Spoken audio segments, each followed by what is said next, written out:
Bangla blog two চ্যানেলে সবাইকে স্বাগত। আমি চলে এসেছি তোমাদের কাছে আবার নতুন একটি ভিডিও নিয়ে। এবার দেখাবো তোমাদেরকে গ্রামের মাঠের প্রাকৃতিক পরিবেশ, প্রাকৃতিক সৌন্দর্য, যেটি এখন শীতের মরশুমে খুব সকালবেলায় না, জাস্ট এখন 10টা থেকে 11টা বাজে, এখন এসছি মাঠে একটু তোমাদেরকে দেখানোর জন্য যে কি পরিস্থিতি মাঠের, গ্রামের পরিবেশ। অনেকে তো শহরে থাকে, সেই হিসাবে আমার আজকে এই ভিডিওটা করা। যারা শহরে আছে তারা দেখবে অতি অবশ্যই, আর ভালো লাগলে একটা লাইক, কমেন্ট, শেয়ার এবং সাবস্ক্রাইব করবে, আর আমার সঙ্গে থাকো আর ভিডিওটি দেখতে থাকো। তো চলো যাই, গ্রামের মাঠের পরিবেশ, প্রাকৃতিক দৃশ্য তোমাদেরকে দেখাই।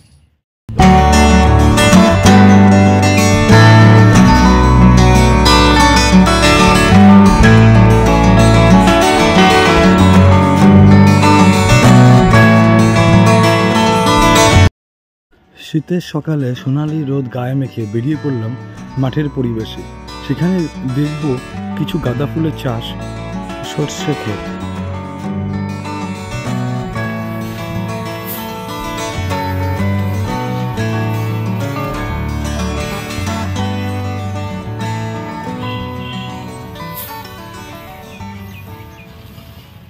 এখন মাঠে আছি, তো মাঠে দাদারা আছে বা কাকুরা আছে, এখন কাজ করছে এখানে। এই যে, তো একটু কথা বলবো কাকুর সঙ্গে। কাকু, এটা কখন আপনারা মাঠে আর কি রোপণ? আমরা বীজ ফেলি হচ্ছে গিয়ে জ্যৈষ্ঠ মাসে ওই 10-12 তারিখে। আচ্ছা আচ্ছা, রোয়া হয় আষাঢ় মাসে ওই 20 তারিখ, 18-20। এটা লেট হয়ে গেল কি এটা করতে? এটা লেট হয়ে গেছে, পাট ছিল, ওই জন্যে ওই আষাঢ় মাসে 28 তারিখে রয়েছে। এটা কি ধান আছে? এটা প্রতীক্ষা ধান। এটা প্রতীক্ষা ধান। এটা যদিও আমি প্রথম শুনলাম, এই কাকুরা জানবে কেমন যদি চাষবাস করে। না, প্রতীক্ষা অনেকদিন থেকে ধান হচ্ছে, তো সেটা আমার জানা নেই, তো কাকুরা জানে, সেই হিসাবে আমি কাকুদের জিজ্ঞাসা করলাম। আর এই কাকুরা বা এই দাদা, এই যে এখানে সবাই কাজ করছে মাঠে। আর এটা কতক্ষণ লাগবে করতে আপনাদের?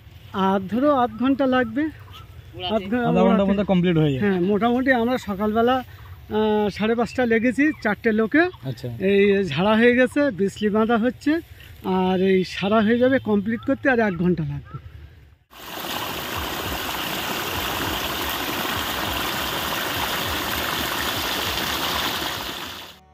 এখানে আছে কমলা গাঁদা ফুলের ক্ষেত, যেখানে আমি এসেছি, এবং খুব সৌন্দর্য একটি পরিবেশ। এই গাঁদা ফুল এখান থেকে প্রতি বছর নিয়ত এক্সপোর্ট হয়।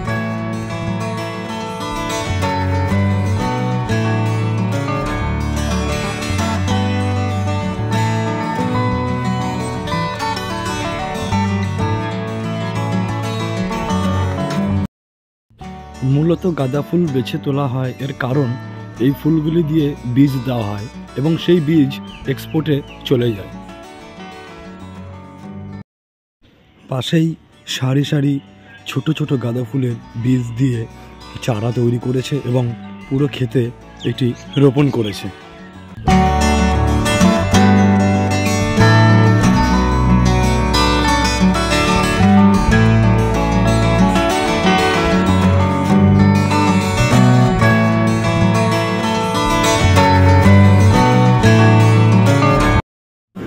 তার মাঝে সাইডে রয়েছে হলুদ গাঁদা ফুলের বাগান।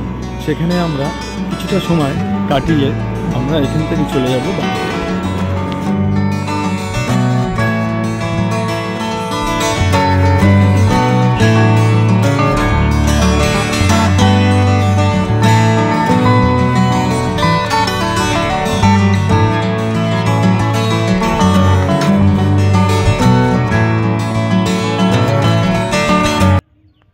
ভিডিওটি আজ এখানে শেষ করছি। যদি ভিডিওটি ভালো লেগে থাকে তোমাদের কাছে, একটা লাইক, কমেন্ট, শেয়ার এবং সাবস্ক্রাইব করবে। আবার দেখা হবে তোমাদের সঙ্গে পরবর্তী ভিডিও। ভালো থাকবে, সুস্থ